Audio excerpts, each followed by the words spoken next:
Welcome back, everybody, to Selling Circular. My name is Gar Punnett, CEO of Loop Layer, where we're reimagining remanufacturing revenue, and joined, as always, by Sabira. Hello, everyone. I'm Sabira. I'm a product leader at Reaply. We sell software to help large organizations track what they've purchased so they can reuse them and so that we avoid extracting raw material from the earth. Boom. And you're joining us on an episode where we have been plagued by technological issues. So this is our now third attempt to record this introduction, and we are there's some weird juju with the actual recording of the interview that we had, where this is the only time in our recording of an interview where things have just gone terribly wrong. And it seems after about 3 months of having this recording, it seems to have followed us to this recording, which is bizarre. It's super weird.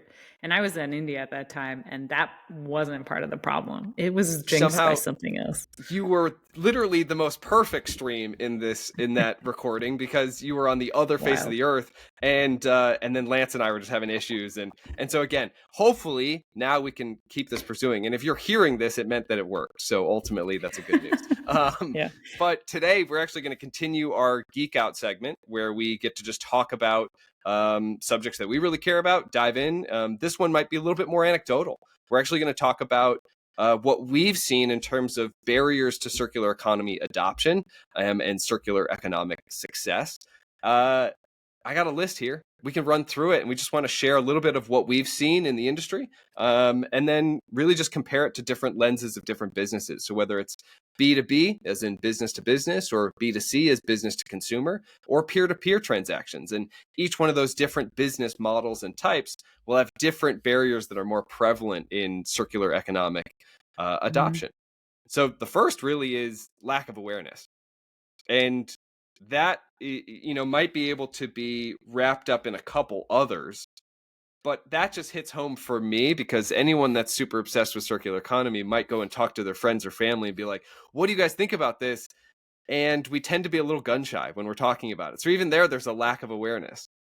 Yeah. And when I introduce myself, I'm not telling people like I'm a circular economist, or it's like a weird thing to even say. Yeah. People ask me what do I do, and I'm like, I'm in climate tech, and that in and of itself gets like a little bit of like, oh, that's cool. And sometimes if there's a tell me more, I might go into it. But I also have this like weird choice. Do I talk about my company, or do I talk about circular economy in general? And normally I'm leaning into company, and so that could be a mechanism to help spread awareness. But even as somebody who I see myself as like being in the industry, I have a weird time sharing knowledge, or I guess evangelizing. Yeah. No, I feel that. And it is definitely comes when I talk about what I'm doing with Loop Layer, and people ask me what industry I'm in, and I say circular economy, and I can just start to see the interest fade a little bit, and I'm just doing all that I can to try to reel it back in. But sometimes it just, people don't want to dive into all of what circular economy is. So kind of to your point, we keep it as real as possible with the company we're working in. But it's fascinating, just where if I were to probably poll my friends and family, I don't know if they would totally know what I do. Most of them would be like, he works in recycling. And it's like, kind of. Yeah. Not really. It's not, but we're close. We're in the same ballpark. And I think that comes from like this we're so entrenched in the world that we've been born into that we're not questioning like, oh, what happens to my refrigerator after it stops working? Like, you grew up having a refrigerator, you grew up not really dealing with it breaking, don't really throw a refrigerator out that much, so don't really think about it that much. And that concept of a circular economy is so theoretical right now. That you can't experience it. And so I think that's part of the lack of awareness. Well, I kind of have forgotten this, but that was the genesis, at least, of my former podcast that I used to do, called the Multi-Usiverse, which was the whole idea was that you couldn't unsee the new learnings. That once you sort of got past as that awareness barrier of, oh, there's a different system out there, then you just started to just think about everything else that could be redone or reimagined. And it's kind of addicting. And we spend all of our time thinking about systems that could be redone and reimagined. But to your point, it shifts us that type of reimagining shifts us out of the cultural norm. And that is another barrier that we've Mm-hmm. seen, which is just we're born into systems. And the systems aren't perfect, but we don't know they're not perfect until somehow they're not functioning correctly. Right, right.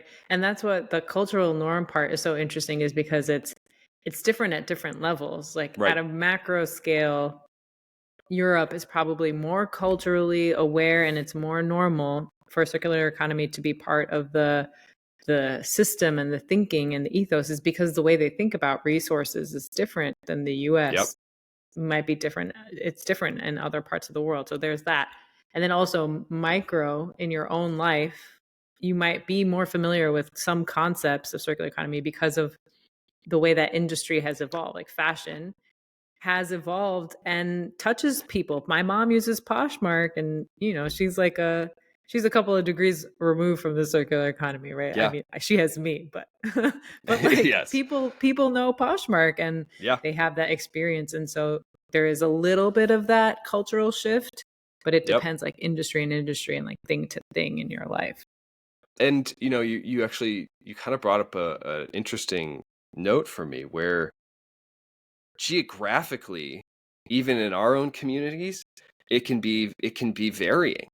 Hmm. We know so many practitioners that are doing maybe deconstruction in a certain city, Hmm. but because they're present in that city, they Hmm. elevate the consciousness of that city for deconstruction, decarbonizing efforts. You go to another city, maybe even within the same state or in the same region,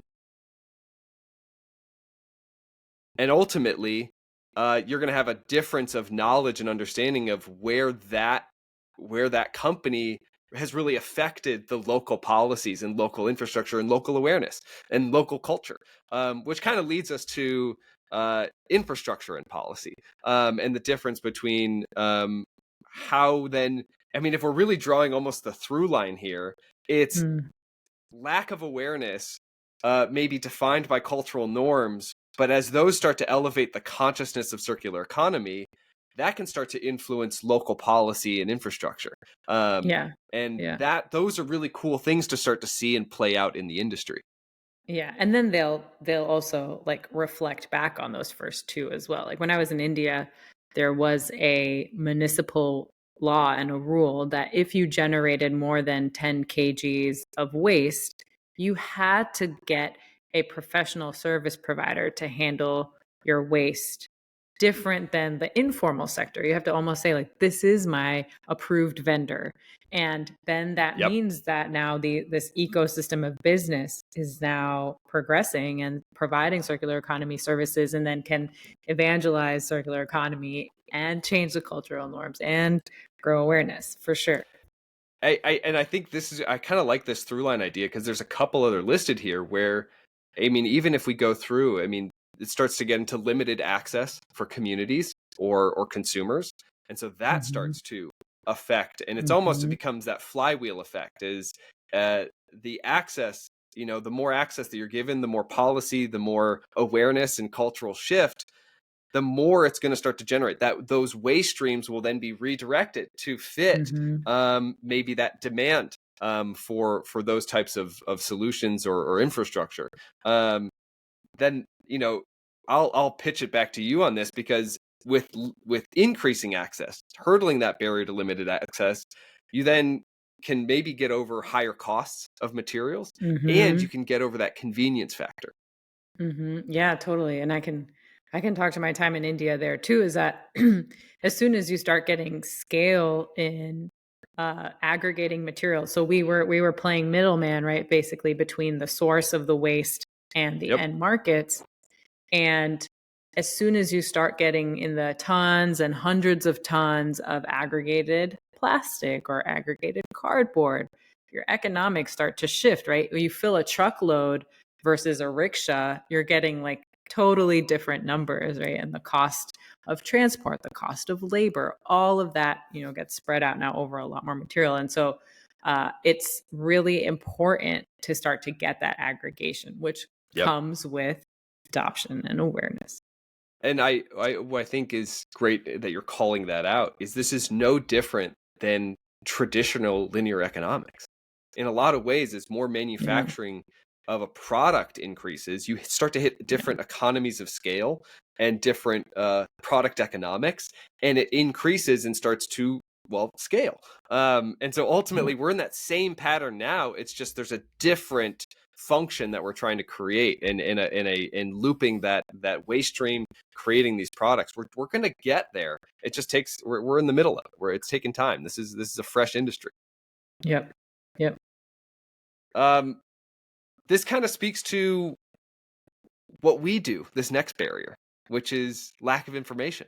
Um, and you know, Mm-hmm. there's an evangelizing part of lack of information, both on what solutions are already out there, but there's also a lack of information into actual product data, which can actually harm a consumer's understanding of why something might be better than something else.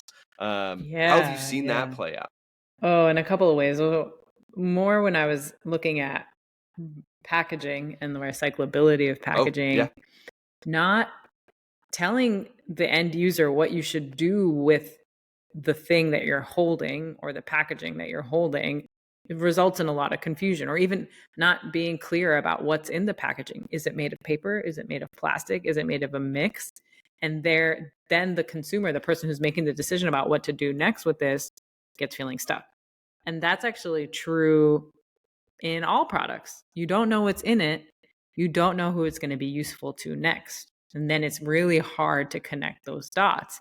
We see this at Reaply too all the time. We're trying to get our customers to reuse furniture, but because we don't have clear data about Yep. what the piece of furniture is, which, side note, we have too many choices in furniture, in my humble opinion. but, A lot but of choices. Yeah. too many choices. But because it's really tough to say, oh, okay, this chair is made of this material, this fabric, this color, these dimensions, it's not easy to do that. Now, the person who has to decide, hey, I'm going to reuse this or am I going to get rid of it? It's too much mental burden. So that lack of information really just like sinks the entire effort. Which leads us then to the final barrier of quality and performance concern. And so it's funny how that we just actually Mm-hmm. accidentally went through this whole through line of consumer and business sort of adoption of Mm-hmm. hurdling these barriers, having additional questions. But quality and performance is often one that I hear that quite often. I know you do too. Of Yeah. if I don't know the product information, then how can I be assured that it's going to be doing the thing that I need it to do? And if I'm Mm-hmm. paying for that thing, how do I know it's going to survive a certain warranty period or a certain level of Mm-hmm. performance for a set duration of time? And Mm-hmm. so, like, that is so critical that we've seen, especially in the B2B landscape, where Yeah. that's almost one of the top concerns. Yeah. And actually, I had it's totally true in the B2B space, as you're saying. Like, you can't think about reuse at scale or even circular economy at scale if you don't have that data. You could make the Yeah. justification, oh, like Facebook Marketplace or Craigslist, like all of those are happening without a ton of like warranties or insurance or even without I data. Yes. But Well, I love that. that's at the peer-to-peer level, right? Like that's just And the peer to one-offs. peer, yeah, and the peer to peer level can afford. This is interesting. Can afford or are willing Does to tolerate. tolerate. Good. That's a great word of the as is nature of that Yeah. sale. Yeah. Yeah, you're Totally. exactly Not right. possible in B2B. But I would Not also possible. say like you probably have a certain tolerance. Like Yeah. I have two experiences I'm thinking of. One, I bought off of Facebook Marketplace a brand new but with like with a clear crack in it, Mm, like a vanity for a bathroom. And to yeah. me, I was like, that's a fixable thing. You can like paint it up, caulk it up, and it'll be fine. I knew what I was getting into. I bought it as is, and I had a plan. The other situation I was in from Poshmark, I bought a pair of Everlane jeans, and a year after wearing them, these are supposed to be like very high quality jeans. Yep. A Yep. year after wearing them, the zip broke. And I actually have no recourse, even though technically I'm like a Second Life Everlane customer. They didn't want to help me out because I didn't have proof of purchase, even though I showed them like, this is Everlane jeans, but like they don't know that. Right. And so that's fascinating. They didn't do anything. And that like trust, my trust of Poshmark has like, I didn't know that was going to happen. So that now my trust is eroded a little. I love that you brought that up, because again, that just speaks to different business models. And Everlane may not be willing to support you as a secondary market consumer, but, and I know we talk about it maybe not here, but maybe all the time, is Patagonia, which is making a concerted effort to say, if you own this item, you can bring it in. Doesn't matter if it's a secondary market sale or not. And I have done that with, I think, a pair of shorts that I got on from like a thrift store at some point. And I brought those in, patched it right up. And I had my own, speaking of threshold or tolerating, maybe something that is deficient. It's not terrible, but the seat that I'm actually in, I bought from a refurbisher. And when I opened it, it has a giant hole, not giant, it's giant, so dramatic. It has a nickel-sized hole of just exposed to the foam inside, and it's tufted. Now, for a consumer who wants a chair, they would actually more than likely send that back. But I was like, no, I like it, because for me, it was like signaling that I got it reused. And I actually, for me, it's kind of been now a touch point where I'll touch it while I'm thinking about something. I just like rub it, and for me, it's just kind of this like, it's like this I don't know, it's like it attaches me to this chair of what's the system I'm trying to change and trying to affect. So tolerating, I have a pretty high tolerance for used things, so but that's where we might fall fairly liberal on used. And I wrote to Poshmark, I wrote to the seller on Poshmark and to Everlane, and my hope, and what I tried to articulate to them is, look, as I care about Everlane being good quality, so that I will continue to buy off the secondary market for Everlane products and talk about how high quality their products are. But now that I have this experience, maybe not so much. And so I hope that manufacturers see that there is as the cultural norms shift, as policy shifts, like they could preempt the policy and actually build that brand loyalty and even offer services to help their consumers actually think differently and actually think better of their product. Yeah, I think that, we're going to see that we've seen that challenge with many point of sale sort of interactions, which is, whose job is it for verification? And the verification of quality, performance, maybe even information. And so ultimately, that those were all the barriers. We named them. These are all the things we're hurdling. And we could talk to probably every practitioner, every researcher, and they're going to have something that falls on that list of what one of their daily challenges is. In today's episode, as we talked about, we're going to step into the world of Lance Amato, who is leading customer UX for Canoa. And he talks about what Canoa is doing in terms of trying to limit the barrier of lack of information, limit the barrier of the convenience, so that more businesses can actually choose reuse. More businesses can actually buy reuse and use their platform to design better. Again, plagued with technological issues, the content's still good. We still got good stuff in here. You might see me pop in and out, but the episode's good. Any last thoughts on this episode? No, I just think it's funny and ironic that our episode about barriers was riddled with technological barriers. That's a great call out. Enjoy the interview with Lance Amato. Yep. The purpose of this podcast is all about selling circular. There's somewhat of a recognized irony that I don't know how I feel about the selling component of this, but it's the reality of which, even when we're trying to build circular solutions, we have to sell them to our audience. We have to sell them to whoever is making the decisions of being able to impact circular decisions, more sustainability-based decisions in whatever enterprise, small mom and pop shop, maybe some other medium-sized firm. What's your experience in selling both Canoa, but ultimately the idea of circularity, and why this is important to not just our audience, but then eventually the constituency in which you all serve by trying to sell this solution? How do you sell it? What learnings have you had along the way? What can you share with us, and then those in the audience that are also thinking about selling various circular solutions? So this is an interesting question. So the interesting thing about this is we talk about selling, it's especially in what we're trying to do. I'd say in this world. First off, let's back up for a second. Our industry is a physical environment. That's what we're doing. So we handle the physical product, the physical furniture, the physical space, and what to do with that space. And I'd say one of the aspects we're trying to produce, to enhance, to accommodate is the end of life of a lot of these things. So circularity is certainly contributing to not having an end of life and finding another life for it.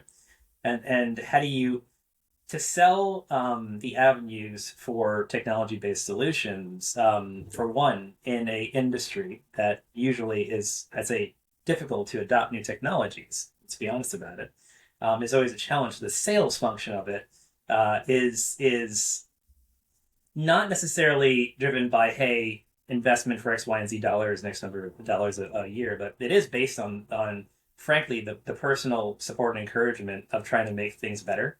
But do it, and for us at least, approaching in such a simple way, such a welcoming way, that they would invest their time in this technology, that they don't feel off put, that they don't feel like we're positioning here is hurting their day-to-day workflow, that they're so comfortable in doing every single day. It's that we live in this very, let's say, like consistent type of approach that we come in, we do X, Y, and Z, we move out. And when our industry or what we're trying to solve here comes in and says, hey, we can do this for you, it has to be so simple, so passionate, to be honest, that these individuals like, I'm going to do better for the environment, but also I'm going to do better for myself by adopting this technology. And they don't feel like necessarily that they're being sold anything. They're just having something, simplicity in their workflow, and simplicity equals success to us, because if we don't build technologies that make it easier for them, then honestly, it's not a successful technology. Like, we have to find ways to make things easy. So to unpack that, then, I mean, what I love in that, because it's so true, is from what I've always learned from when I was selling Reaply and now working on Loop Layer and some other projects, is there's an element to this which I'm always fascinated by, which is to make sustainability, this is almost going to be oxymoronic, make sustainability and circular economy not threatening. Not make it like rounded out in a way where we're so focused on social and environmental goals, which in my opinion is so not threatening as is. But to your point, it's threatening to the status quo of repeatable process and systems, which ultimately all of these businesses and all of our workloads tend to gravitate toward, which is, I did this yesterday, how can I make my life easier and faster and more efficient by doing the same thing tomorrow, just better? Where you all come in, and where many other solutions are trying to bring that, is saying, hey, we're going to augment this. So we're actually, maybe it's not even going to make it better. You're going to skip 4 steps because we're bringing you this piece of technology, and it might feel jarring at first, but then you're going to pick it up really quickly. And that's probably where the design aspect comes into this, is how important that is at the platform level. Yeah. And actually, before we go there, you brought up something interesting to me. So as part of selling circularity, the inflection point should never be the exact point they're looking to, like, get rid of their stuff or be circular. It has to be an investment in advance. Like, it has to be such the word sticky gets used by everyone in the world at this point, but it has to be so sticky. It has to be so consistent in what they currently do, that the minute that they actually have to use your product, it is just so dumbfoundingly simple to do so. They go, oh my God, that was so easy. I'm so glad I was part of this. And then they start to introduce this to other people. We have all learned, including everyone probably listening and us on this call, that like if you try to do it at the point that they actually need it, they're going to struggle with either sticker shock or onboarding problems or anything plus. And their time is like this big, and the time to actually adopt is that big, and it's just not going to happen. Like you have to get in there in advance. And so the question you need to ask here, I'll get into design in a second. Sorry, you're getting in a tangent, but really the question everyone needs to ask here is, who are those people that are going to need me? We're pro tangent here on podcasts. Yeah, so I love tangents. Go, yeah. No, it's like who's going to need me in 6 months? Who's going to need me in 2 years? Who's going to need me in 2024? Well, everyone's going to need you in 2024. Like, it doesn't, let's be honest, if you're in circularity and you don't think about next year, in the United States at least, that's a whole other question. Like, but the reality, like, who are the people that need us now? Let's provide the value. Let's get invested. Let's teach them how, make it comfortable for them to know who we are. Let's stay invested with those individuals. Once we prove out that with those individuals, it'll naturally come over and over again. They'll tell their friends. It's that viral effect. It's that FOMO effect, again, which tech people always talk about. It's a real thing. FOMO is a real thing. So if you've been here in this market for a while, technology-based solutions, which is a very small handful, then you probably are doing fine. But if you're starting out, which is a majority of us, like, don't hit that inflection point, get in advance. It's the most important part. So that being said, in the design portion, and going into what we do, which we'll get into detail in a second, there are many organizations that focus on aspects of when I mean that, technologies, of aspects of circularity. There are those that provide marketplaces for it. There are those that provide inventories for it. There are those that provide scans of spaces for it. There are those that design solutions and refabricate products that came from secondhand. Those are all wonderful resources and value to this mission. Where we came into this, and we can probably go into how we came to this direction, but our company Canoa focuses on the design influence and the design applications and solutions that come into circularity in the circular space. What I mean by that is that we found, I wouldn't say early on, but fairly early on, that the end user that owns the products in the space, they relied heavily on outside influences to find a solution for their environments when there's an expiration on their lease. And those influencers are, we call the AEC, or the Architectural Engineering and Construction Community. It's contractors and designers and architects. And the designers, they use various tools and resources in the creation of their concepts and their presentations and their solutions for end users. And what they source is information off various websites and manufacturers and brands, from who they know and what they know. What we built at Canoa for this community is that of a very robust database, like by thousands and thousands and thousands and thousands, that this database has sustainable new products, small scale fabricators, regional based fabricators, and secondhand, or we call it second life, furnishings. And this database is in fact just a massive community of suppliers of these products that provide this information. This is the foundation of the system that we have.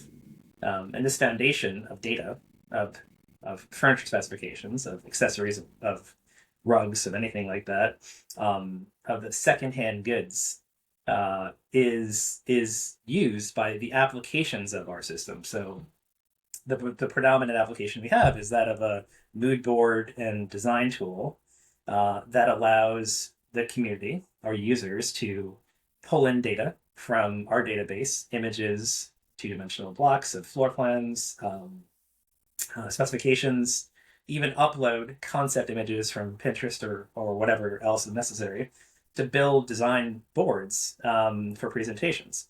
And another application we have is a floor plan tool, which allows them to use the same data set to drag and drop two-dimensional blocks into a floor plan to build a spec list or a bill of materials. That's the one. That's the one I've always found so engaging. Was that because again, there's a I'm going to use this so almost inappropriately. There's like a digital tactileness to it where it's very satisfying to be able to see the representation of a floor plan, but then know that that's coming with a corresponding set of physical objects that again you all are working to curate in a from sustainability type providers and ultimately too from even some secondhand sources, the ones that are either direct reuse, although direct reuse is always tricky, but then the remanufacturing or refurbishment process as well is something that I know you all are able to provide as a purchase function, right? We have resellers that are able to sell. So nice. Yes. You can in effect basically have a full spec list, and you can basically export it, or you can request information or further pricing from every person that supplies in that platform. And this is an important aspect that I think is really critical. That the data we have, the products we have, they come from major companies in this world. But they also come from smaller companies, individuals, organizations. They may be around 30 years or 2 years, whatever that necessarily is, that are pushing circularity and resell in the market, but don't have the avenues of marketing and or sales to push that product further. So what we provide is a channel resource to market products from a small warehouse in Florida internationally, if they chose to do so, out in the world. Hey, I have 200 chairs to sell from X, Y, and Z manufacturer. I would be limited by the region I'm in or the individual selling it. Now I have an online public resource that people can freely go on, either just look at those products and then inquire upon their availability, use them for design, use them for presentations, use them for planning, and apply it to their own projects. And that's the part here. Like, we are a resource for the supplier community to bring in data to be another marketing tool for them, another sales tool for them. That sounds like, from a platform perspective, bringing the suppliers on would be easier because or assuming that you have the demand ready, right? Then like saying that, hey, you have access to all this demand. So tell us how you sold to the demand side, and how you struck the balance between bringing supply side and demand side. And I'm assuming on the demand side, the designer, your prosumer, might not be the buyer, or they have to convince somebody else to pay for the product eventually. So tell us a little bit about that supply demand platform journey and monetization. I would say they're all challenging at this point, but even the demand side, remember, we are an online resource, and people probably, and I kid you not, probably have pens and pencils creating their inventory. I just, I wish there were some people that help with inventory spaces. I don't know. I know a couple, but I think that one of those things right now is that it's true. Like, that you go to a warehouse, they're going to have like an Excel sheet that has an outdated inventory from 3 months ago of stuff they have because they can't keep up. So we, specifically in circularity, getting the demand, even getting demand of data from providers of this stuff, it is a bit of a challenge. But we are working through it. We're trying to simplify the way that people can onboard data in our system, and we are frankly an open source to those guys. We don't do exclusives. We are basically friend not foe to the community here. We are not a marketplace function. You do not click to buy here. We are a resource to bring a person that wants it to a person that sells it. That's it. That's what we do here. We just have applications that help encourage that. So in the demand side, super tricky. You already know this. Like, getting that inventory to our site is a problem that the community has in general. So that's one. But sorry, the supply side. I meant the supply side. The demand side of things, it's really interesting to me. And this is something myself and a few others get to talk to people every single day, which, is fun. My role is, as they call me, I'm the elastic one. So I sort of have a thing, but I do a lot of things. And it's one of those things I do is just talk to people. And I found it super interesting, especially in the demand side now, that there were two components. There are two types of, I'd say, like, I may bottle this up a little bit too much, but it's two types of people that were looking in the demand side. One of those was, I'd say, people that had a solution for the retail, not the retail, the real estate of the space. They were one of maybe a number of solutions to infill a space. They package it in a certain way. You can use terms like co-working or conference centers or pop-ups or retail spaces or things of that. But they were organizations and companies that were looking to be one of those several solutions for the real estate community to infill the vacant space that we have. And it was crazy. We have this, and this is part of my community too from my past history, that we have a crazy amount of hospitality or retail oriented companies that go on our system and honestly just use it as a resource for solutions for their physical space. And why I love it, and I hope I don't make any of these in this part, is they come to us over coming to companies, retail-based online retailers that have I'm not going to name the retailers, but that have fast furniture solutions or residential like home grade solutions that we all know is going to fall apart in like 2 seconds at this point. And so I found that very interesting, and this huge influx of this community came on board. So you can say about before we dive more into that, actually, can you unpack that a little bit further for me? Mm-hmm. Which is, without naming any names, that process you're talking about, because that seems like a very important process of they have a need, what their need is, who that audience is, and then what they're finding in terms of your solution. I think we get to speak sometimes in a shorthand, but really unpack that for the audience so they understand that process of the choices being made and why that is so important that they're coming to you for that. That's I think the really interesting part. It's the interesting, the choice that let's talk about the real estate. The real estate challenge we have now is that there's more vacant space, and owners of real estate are looking to fill in those spaces. So they go out to people that have products, we call products of physical space now, that can accommodate that. And they have a limited budget to do so, and they have to do it very quickly to solve this issue. So there are organizations and companies that have those solutions, primarily in what we call the hospitality market. You can bundle that. It's not hotels. It's the hospitality to encourage people from the street or to get out of their homes into the street to go into that space. In these products, I'm not going to say the budgets are vast and the time is vast either.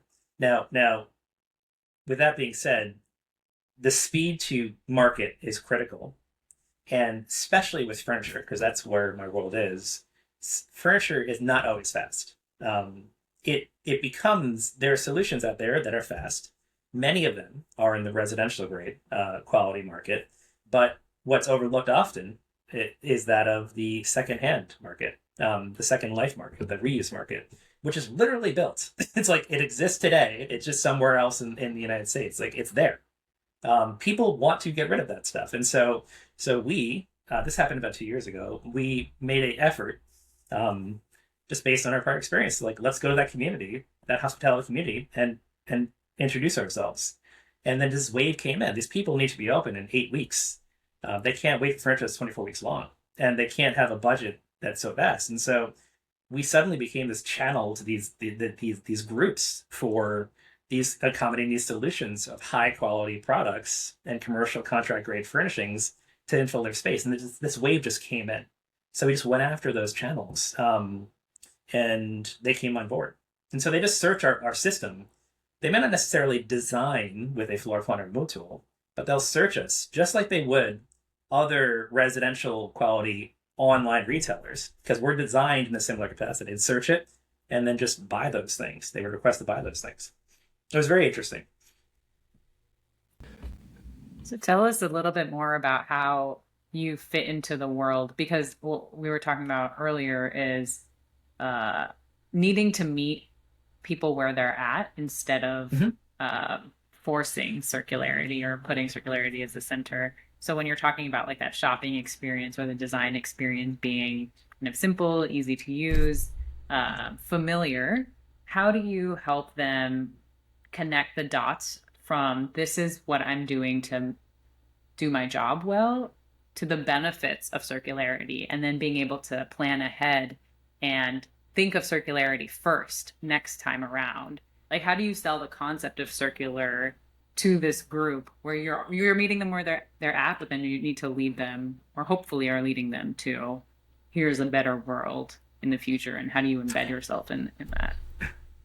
No, it goes back to the very first statement I made here, and the shopping experience is mimicked just like a shopping experience you'd have for your own house. So that's the comfort. There's no kind of tricks up your sleeves or you have to pay for a subscription to do that. It's just a shopping experience, and commonly whenever I have this conversation about what we do in circularity, it's a resoundingly positive statement. We just didn't make it hard for them to shop because it's identical. This is this one section, this section of this hospitality segment, because to be honest, these guys, they're like they're on their slab of their concrete trying to build a space and trying to get a GC to do something while getting 100 desks of the space open in 4 weeks because like I don't know what to do. I can't I just have to go online and get something. And it's an interesting market because we made it so comfortable. The aspect of selling circularity, it wasn't had to be sold. It was just so easy for them to do it. Like, oh my god, second my stuff. Oh, I feel good about myself. That was it. Well, it was very simple. And I love that because again, that speaks to the UX of it, of making sure that you're not only building. There's some trust that's being established when a purchase function or a marketplace fits the concept of which we're all used to. So there's trust established with the user. But still, was there a barrier of trust with the used, the refurbished, the remanufactured? Absolutely. That had to be established either through copy or through some type of verbal explanation? I mean, where do these purchasers go, oh, used, that makes sense to me? That's not often what we find. How did you guys hurdle that, or continue to hurdle that in with more with more explanation? And that certainly gets trickier in the other segment of our user base, which I'll get into in a second. So it was very interesting. That's an interesting point. That does it have to be sold? It does. Most people come in with some wariness to it. They're like, what does this mean? Is this damage? So in our case, anyone that does expose themselves on our Second Life, we call it the products page, does need to agree to some terms. You just can't post it like Facebook Marketplace. The risk of having a damaged good sold to you, i.e. losing your dollars invested, is huge. So with that being said, you have to agree to what is listed is what you actually have in your space. You can't falsify a listing. You can't falsify damage. You can't falsify a lot of different qualities here. And provide as many product images as possible. Now, to be honest, like it wouldn't go without a hitch every single time because resale doesn't. It just doesn't. But in the rare case, literally the rare case where a handle was scratched, we were able to find solutions. Like that being said, this circular market's really interesting as well because we're in a weird spot that even 3.5 years after the pandemic, there's stuff sitting in boxes. Like people still have not opened their stuff. There's a ton of stuff out there that has barely been touched, and it's wild and crazy. So I can't attest for everything here, but basically having a seller of good have to agree to a certain terms instead of just being very loose about it made it more comfortable for us to basically put it on our brand. And then secondly, to sell that to a person was less difficult because we mandate reseller policy, like in practice, it made it so much easier to convince the buyer of it. Honestly, that was easier than the seller part. We've talked about supply and demand. We've been connecting the dots between those that are looking to potentially purchase from vendors that you all are aggregating and supplying in the marketplace. And then that will be the supply. And the demand side is who's going to be making those purchasing decisions. So whether it's those designers, those types of professionals that are helping influence the space, the client's space. That relationship between supply and demand, you're building that trust. You're making that exchange happen. That's probably the ultimate sign of collaboration. But you're building other collaboration components in here to serve the complicated process of building out a built environment space. As we were discussing earlier, you're always finding maybe those intervention points of where you're providing that value and where you're trying to get the user to understand the value of the platform. Why was collaboration so important there to build maybe some tools to help that? Whether that is collaboration too with an AI function, whether that's collaboration with other human functions, but then also maybe across different parties that may not be within the same organization. How have you all been able to balance those design elements, balance that in terms of functionality for the platform? And what has that meant for really providing that ultimate collaboration tool in that way? Yeah, so that's the other segment I want to dive into, and that was the biggest lesson. Perfect. Learned. So yeah. Well, it is still a great experience to have that hospitality sector into it. We ran into a common occurrence where we had a designer, and going back to our core user base, a designer trying to utilize circularity in the solution for their space. So going back to the point that the design community, the architecture community, the purchaser furniture community is that outside influencer, the end user, to reinvent their spaces at the expiration of leases, or whenever they consider to adjust their space. Just having the data on a platform, just having that laundry list of products wasn't enough. It ended up just being another pop-up window for them. And so we learned pretty quickly, how can we one, make those users stay within our system, our environment, and two, what can we provide those users as far as technology and design tools to make their work better, to be part of their daily workflow. And the very first, we have a series of applications that tap into that database of information, but the primary one, the predominant one, which we have is that of Canvas, and that's a presentation mood board design tool that taps into our database of furnishings, and you can design with it. You can add images and blocks and two-dimensional floor plans, all those things.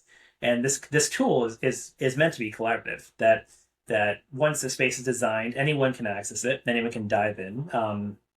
You do not need any fancy license programs. It is browser-based, and it can accommodate an interior designer, a person buying the furniture, which I'll get into in a second, and the end user who commonly has no technologies other than Excel at this point. And this part here, this browser-based, free-to-access system was really important for us. When people are designing on Canoa, they're accessing whatever is available to us. And a predominant part of that is Second Life. Like I said, it comes easy to them. It's a drag and drop. It's a click to add. It is utilizing our AI tools. You can upload a concept image of, I can name an Aeron chair, right? And because, that exists in the world. And that Aeron chair exists. We don't sell that Aeron chair. We may not even have that Aeron chair in our database, but we sure do have 4 different companies that have Aeron chairs for resell in our database. And the minute you click that Aeron chair on that concept image, it'll identify it as an Aeron chair, and it'll tap our database to provide 4 different resources of Aeron chairs available at X number of prices, at X location, in X stock. And that, we call it AI, as a broad base. Really, it's just product identification of an image, and then tapping and searching our database. Going back to database. Same thing goes. I love it. Well, what I love about that too is then that probably comes with a whole host of aha moments for that user, that says where this can come from, how quickly it can arrive, as opposed to maybe some other channels which tend to be longer, might be more formal, but this one can almost be that immediate feedback loop for the user, I'm sure. Exactly. It's available. It's immediate. It's very quick. And that was three of the same. That was the three of the same statement. But the reality is you can type in, hey, I want a task chair for $500, and it will all pop out. And that's a very powerful tool for someone trying to create a space. These designers, probably have 20 different tabs open on their computer at a given time. They're giving phone calls to the representatives of manufacturers asking for stuff. They're getting emails from potentially even circular-based companies saying, "Oh, we have 12 in stock. Here's a photo in the field." They're gone next week. But all those things, it's all that is just brought into one at this point.